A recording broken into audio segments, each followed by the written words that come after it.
네, 안녕하세요. 임준수입니다. 한국사 9, 10월 달 강의 커리큘럼 들어가도록 하겠습니다. 먼저 우리 시험 특성부터 파악하고 들어가야 되겠죠. 앞서서 설명이 진행해 주셨던 선생님들께서 말씀해 주셨듯이 기출문제는 언제나 중요하다. 기출문제 분석부터 당연히 들어가야 되겠고요. 특히나 2022년과 2023년 2년간 걸쳐서 등장했었던 국가직 지방직 시험이 굉장히 쉬워졌습니다. 그래서 그 시험의 특성에 맞춰서 뺄 건 빼고 할 건 하는 그런 식으로 공부를 하셔야 됩니다. 자, 여러분들께서 알고 계셔야 될 것은 특정 과목 점수를 올리는 것이 아니라는 거. 자, 여러분들은 평균이 높은 성적표를 받아들여야 합격이라는 그 열매를 맺을 수가 있습니다. 그래서 저희 한국사 시험이 상대적으로 쉬워졌었기 때문에 다른 과목들의 공부할 시간을 좀 할애해 줄 수 있는 과목이 되었다. 그런데 이렇게 바뀐 시험의 특성에 맞춰서 준비하시지 않고 예전부터 하던 방법대로 그대로 어려운 것들, 쉬운 것들 다 골고루 공부하다 보면 가장 많은 시간이 필요한 과목이 또 한국사 되겠죠. 그래서 이 시험 특성을 잘 파악하셔야 됩니다. 먼저 2년간 특징 보시면 첫 번째가 쉬워졌다. 자, 쉬운 한국사라는 건요, 나올 만한 것이 나온다라는 거겠죠. 자, 시험 먼저 얘기해 드리면 나올 만한 게 당연히 나오고요. 공부하다가 여러분들께서 헷갈려 하시는 것들이 시험의 문제 출제가 되고요. 이것도 나올까 싶은 것까지 나오는 게 시험이었죠. 그러나 이 세 번째 이것도 나올까 싶은 것들이 점차 배제되고 있고요. 그 다음에 나올 만한 것들, 즉 교과서 수준에서의 핵심 이론들의 근거한 문제들이 출제되고 있다는 겁니다. 그래서 과거 7급 공무원 준비하던 그 습성이 남아 계신 그 선생님들도 계시고 수험생들도 계신데, 실제로 오늘 제가 수업했을 때도 예전에 그 공부를 하시던 분이었던 것 같아요. 조금 어려운 시험을 준비하셨었던 분이 질문을 하시더라고요. 그래서 저는 설명은 해드리는데 이것은 지적 호기심을 충족시켜주는 것뿐이다. 수험적으로 말씀드리면 이건 좀 빼는 것이 맞다. 이렇게 말씀을 드립니다. 그래서 수험적으로 맞는 내용들을 공부하셔야 된다. 쉬워졌다. 일단 첫 번째 내용이고요. 자, 내용 한번 살펴보시면 작년 국가직 문제인데요. 신돈이 블라블라 나와 있는데 제가 사료를 해석할 때는 두 가지에 초점을 두라고 말씀을 드립니다. 첫 번째는 바로 키워드고요. 신돈이라는 키워드고, 그 다음 두 번째는 서술어입니다. 서술어. 기뻐했다, 슬퍼했다, 죽었다, 정복했다 같은 서술어. 이 두 가지를 가지고 사료를 분석하시면 되는데요.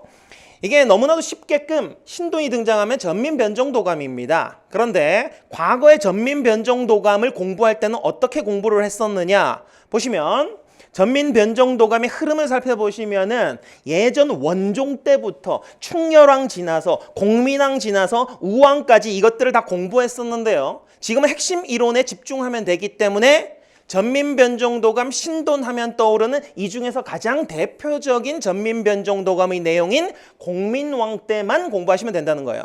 자, 이런 것들을 좀 축소해서 핵심 내용만 전달해드리는 그런 형태로 진행을 하도록 합니다. 자, 설명해 보시면 수업 스타일도 조금 파악이 가능합니다. 여러분 아시겠죠? 그래서 이전에 설명에 진행해 주셨던 두 분 굉장히 꼼꼼하고 그리고 굉장히 알차고 거의 완벽한 수준의 수업이 진행된다고 생각하셔도 무방할 거예요. 저도 마찬가지로 이 설명의 특성에 녹아 들어가 있을 텐데요. 핵심 위주로 강조를 한다. 했던 얘기를 나중에 반드시 정리를 해드린다. 이런 것들을 한번 생각해 주시기 바랍니다. 자, 핵심 내용에 집중해야 된다. 그 다음 요 내용이고요. 그다음 두 번째 보시면 출제 시기하고, 출제 시기라는 것은 어떤 시대에 몇 문제가 나오느냐, 전근대사 12문제, 근현대사 8문제, 요 패턴은 거의 대동소이하고요. 그 다음에 정치사 중심으로 하되 경제사, 문화사 살붙이는 거, 요것도 다를 바 없습니다. 단 지엽적인 내용 배제하고 단순 연도 암기식으로 풀어야 되는 순서 문제들이 빠지고 있다. 요것을 집중해서 살펴보셔야 됩니다.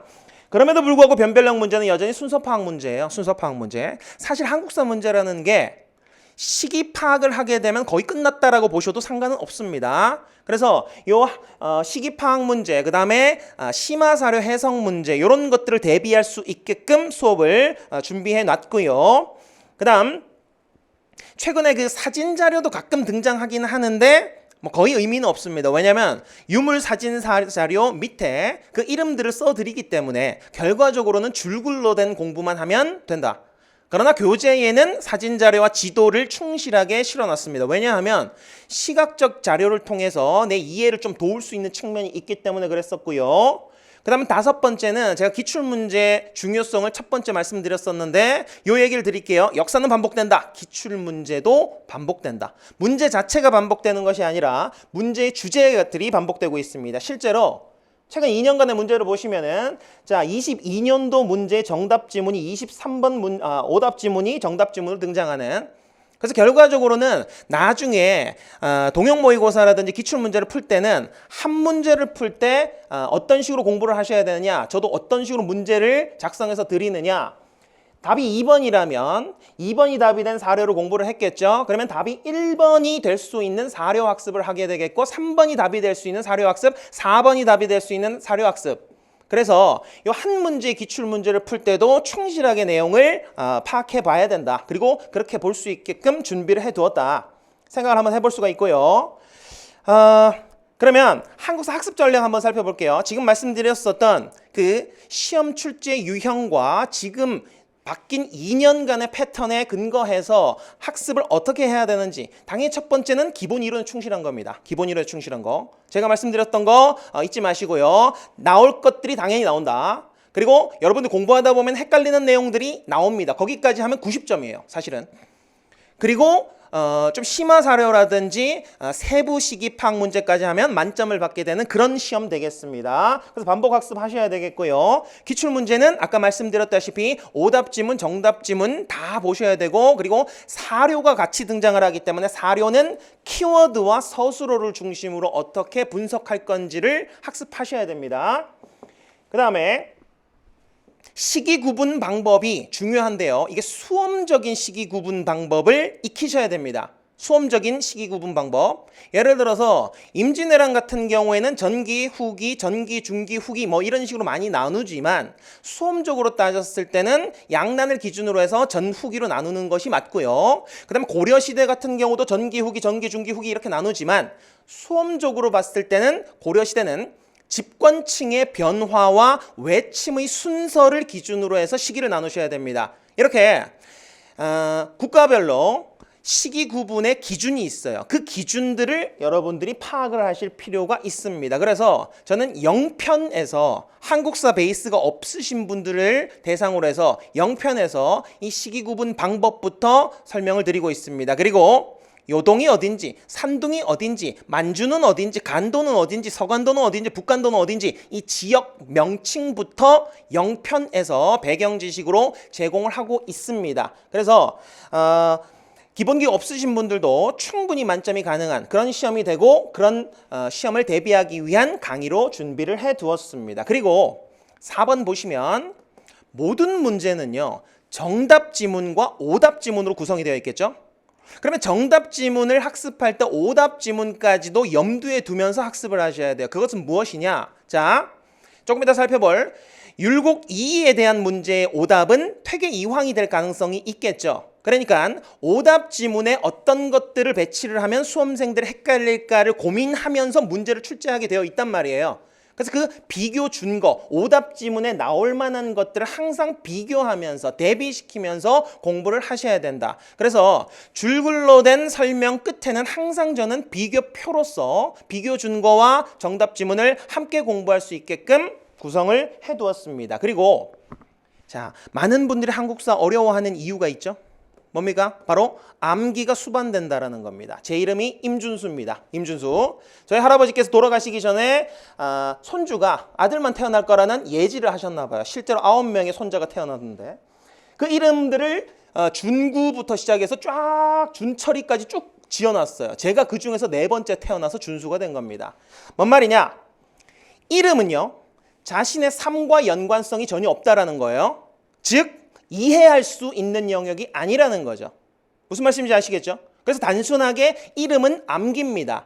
자, 지역도 마찬가지입니다. 지역의 유래를 다 찾아볼 수가 없기 때문에 지역 명칭도 암기입니다.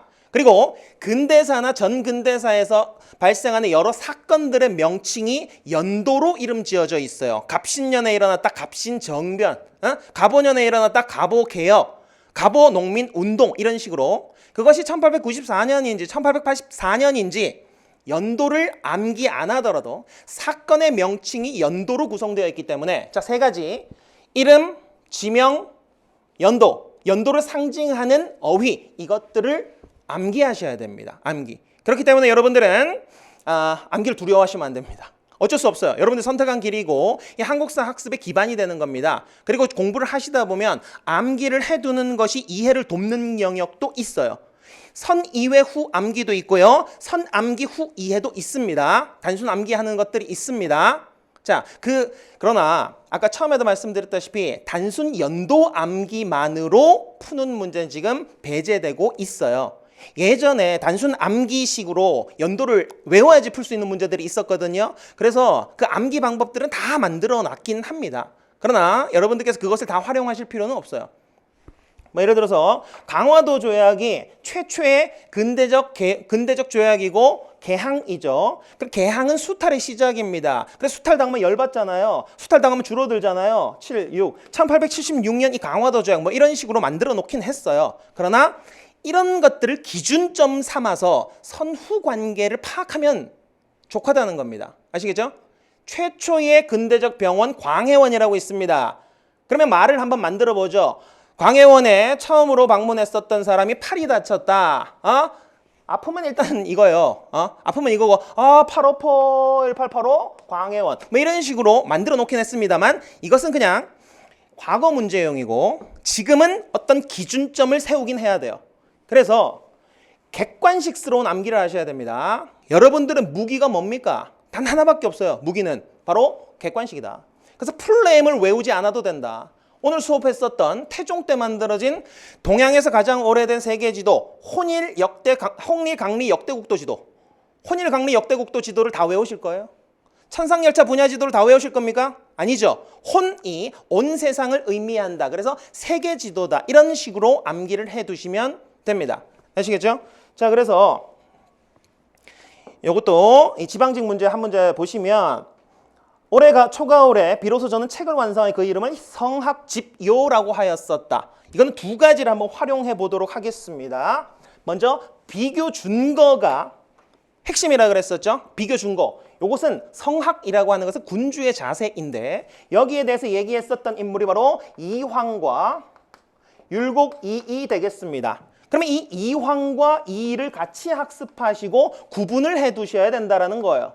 둘이 싸운 분은 아니지만 그리고 34살 차이가 납니다. 이황 선생이 훨씬 할아버지예요.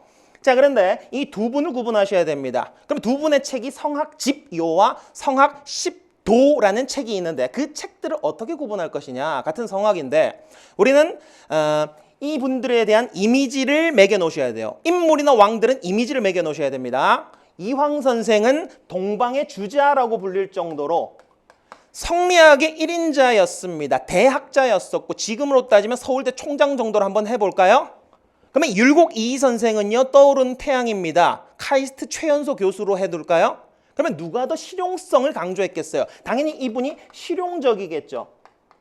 현실개혁론자겠고 이분은 근본주의자였었겠죠. 근본주의자. 학문의 깊이가 굉장히 깊었겠고요. 자, 이렇게 생각해 둔다면 객관식스러운 암기를 할 수 있습니다. 먼저 성학집요라고 하는 것은 집은 집대성했다, 모아놨다라는 겁니다. 요는 요약해놨다라는 겁니다. 누굴까요? 이 근본주의자가 요약하는 거 좋아할까요? 모아놓는 거 좋아할까요? 실용적인 사람이 모으고 요약하고 이런 것들을 좋아하겠죠. 이해되나요? 자, 그래서 이쪽으로 연결하고 마찬가지로 이황 선생은 학문의 깊이가 높기 때문에 군주의 자세 내가 얘기해 주지. 음양 오행의 이치에 따라서 그림으로 그려버려요. 이분은 학문의 깊이가 깊기 때문에. 그러면 뭘 외우면 된다? 이황은 깊다, 그림, 도를 외우시는 거고요. 여기는 실용적이다, 집, 그리고 요약, 요 이것을 외우는 겁니다. 아시겠죠? 자, 그래서 선생님들은 다 알고 계세요. 모든 한국사 선생님들은 자기들은 알고 있습니다. 그러나 그것을 어떻게 알게끔 만들어 주는지 그것이 이제 중요한 요소 같은데요. 제가 거기에 집중해서 수업을 준비하고 있다는 점을 한번 말씀드리고 이게 우리 교재에 있는 내용인데 이런 식으로 해서 이해를 조금 도와드리고요. 그래서 여기에서 정답이 됐었던 것이 동호문답이라는 겁니다. 자, 문답집이라는 것은 묻고 답하는 거예요. 군주의 자세에 대해서 좀 어리석은 사람이 등장을 하겠죠. 군주는 무엇입니까? 하면은 그것은 이런 거야 라는 걸 이분이 할 수 있는 거예요. 실용적으로 젊으신 분들이 어떻게 하면 효과적으로 전달을 할까? 이분 어떻게 한다고요? 그것이 말이야 음양 오행의 이치에 따라서 이 그림을 그리고 있다니까요. 이해되나요? 자, 이건 단순한 내용인데 이거 헷갈리신 분 있나요 혹시? 이황 선생이 1,000원, 이 선생이 5,000원. 이게 헷갈리면 이렇게 하시면 됩니다. 5만 원이 5,000원을 나왔네. 신사임당 율곡이. 그래서 5,000원권 국권 뒤에는 뭐가 그려져 있냐? 신사임당의 작품이 그려져 있습니다. 자, 그리고 아까 전에 제가 말씀드렸었던 지명은 외워야 된다라는 거 말씀드렸었죠. 그래서 지명을 외울 때 이 지역을 외우셔야 됩니다. 예안 지역이 안동 지역이다. 안동에 도산서원이 있고요. 도산서원은 이황을 기리는 사당이다. 이황을 기리는 서원이다. 이런 식으로 연상기억을 조금 해두셔야 됩니다. 그래서 반드시 객관식스러운 암기에 도움을 줄 수 있는 그런 강의를 한번 선택해 보셔야 됩니다. 왜냐하면 최종적으로는 만점으로 가기 위해서는 암기라는 것이 필수적으로 따라갈 수밖에 없기 때문이죠. 자, 그러면 좋은 강의를 고를 수 있는 방법들 마지막으로 말씀드리도록 하겠습니다. 먼저 첫 번째는 출제 경향 반영해야 된다는 거 당연하겠죠. 지금의 씌워진 추세 뺄 것들을 얼마나 뺐느냐. 그러나 너무 빼도 힘들어집니다. 왜냐? 너무 빼면 교재에 부연 설명 없이 키워드 나열식이 될 수 있거든요. 소위 필기 노트라는 것을 첫 번째 수험을 준비하시는 분들이 공부하면 이해 자체가 안 됩니다. 그래서 들어갈 것들은 반드시 들어가야 된다. 그리고 완강히 쉬워야 된다는 것은 적절한 분량이 이루어져야 되고 그 다음에 설명이 원활해야 된다는 거예요. 설명이 원활해야 된다. 그 구성이 이 어휘, 이 책의 구성이 어떻게 되어 있는지 설명이 되어야 된다는 거고 결과적으로 수업 들을 때는 다 알 것 같습니다. 그런데 수업 끝나고 나서 문제 풀 때는 헷갈리죠. 이게 망각의 동물이기 때문인데 반드시 반복 학습하셔야 됩니다. 수업 중에 줄글로서 그 다음에 표로서 비교 이런 식으로 이어지게 되겠고요. 그 다음에 이론 학습하고 같이 문제풀이도 이루어져야 됩니다. 우리 교재 내에는 분량상 실을 수 없었지만 수업 듣게 되시면 해당 수업을 복습할 수 있는 문제풀이를 제공하게 됩니다. 그 다음에 장기 기억에 도움 드릴 수 있는 그 암기법이라든지 그 배경이라든지 소개가 돼야 되겠고요. 요 5번 객관식스러운 암기에 도움이 될 수 있어야 된다. 제가 만들어 놓지 못했던 암기법들은 같이 한번 만들어 보는 겁니다. 아시겠죠? 자, 그리고 수험생 안심시킬 수 있어야 된다. 이건 제가 왜 써놨냐면 이 수업 들으면 수험 대비가 되는구나. 만점으로 갈 수 있겠구나. 적어도 한국사는 걱정이 없구나. 다른 과목들도 마찬가지입니다. 안심할 수 있는 과목들 제가 아까 설명이 들어보니까 국어, 영어 선생님들 안심할 수 있을 것 같아요. 잘 따라가면. 자, 그리고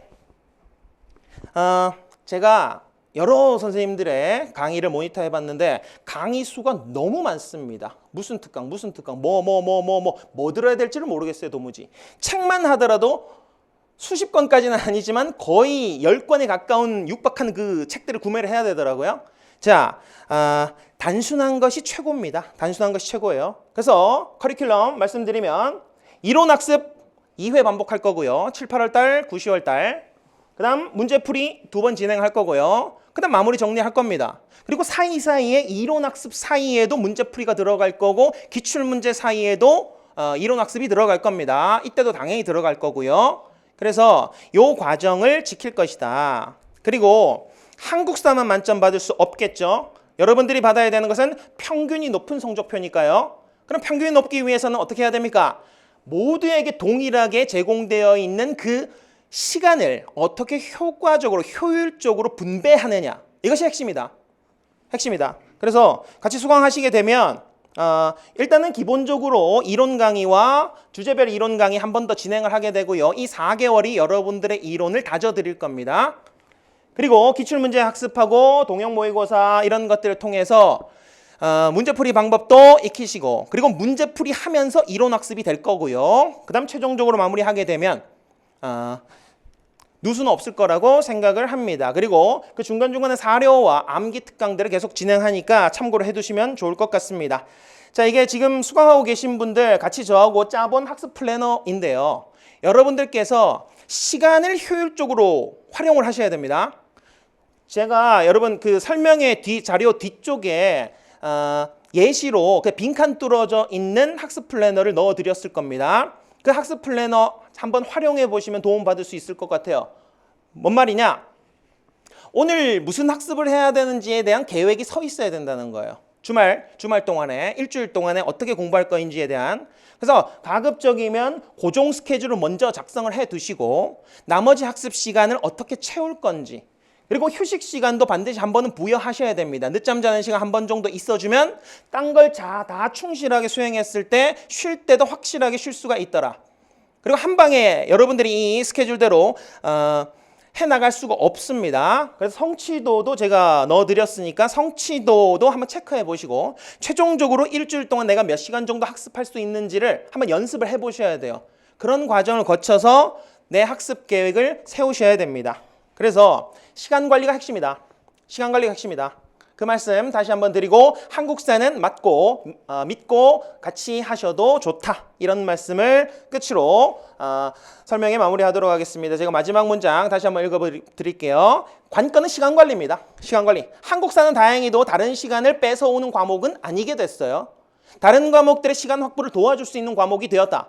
그 점 염두에 두시고 효율성 높게 한국사 공부를 하시기 바랍니다. 네, 고생하셨습니다.